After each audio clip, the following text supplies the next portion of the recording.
Video has emerged which appears to show Wagner boss Yevgeny Prigozhin. It's the first time the mercenary leader has been seen since his aborted coup attempt against Vladimir Putin.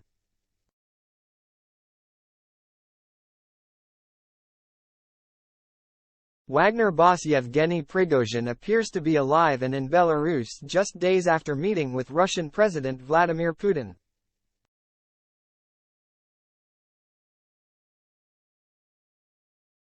The mercenary leader was spotted speaking to his fighters in Belarus in an unverified video shot at night.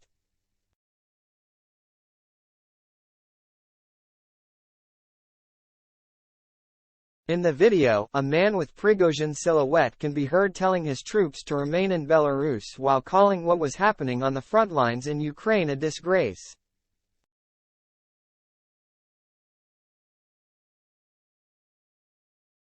"Welcome, lads. Welcome to Belarusian soil," Prigozhin said. He continued, "We fought honorably.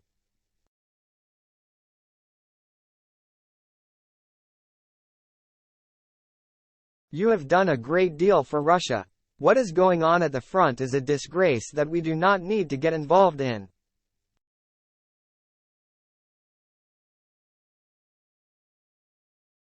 The Wagner boss tells his men to behave in Belarus and to train the Belarusian army while collecting their strength for a new journey to Africa.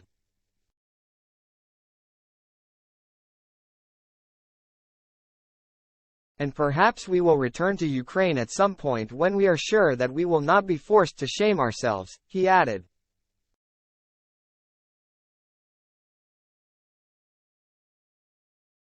Another man, who sounds like one of the founders of Wagner, Dmitry Utkin, told his men, "This is not the end.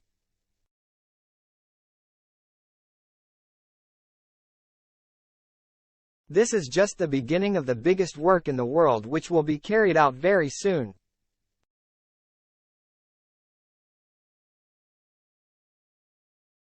The news comes after the head of Britain's Michigan 6, Sir Richard Moore, said UK intelligence assessed that Prigozhin was alive and at liberty.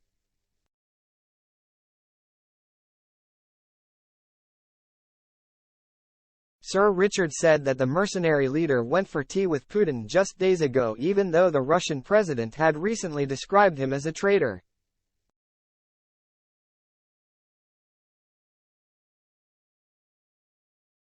Britain's top spy added, "These things are mysterious even for me. Prigozhin was a traitor at breakfast, pardoned by supper and a few days later invited for tea," he said.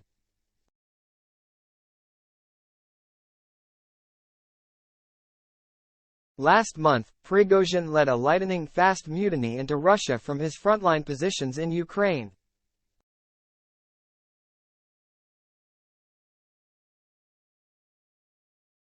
Wagner Group fighters stormed a strategic southern city in Russia, Rostov-on-Don, taking it over before marching on Moscow.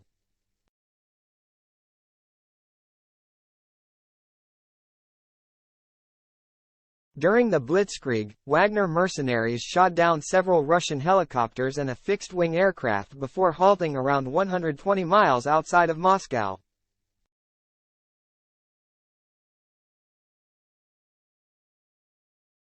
Belarusian President Alexander Lukashenko claimed to have negotiated a deal between Prigozhin and Putin which would see Wagner move to Belarus while Prigozhin was offered immunity.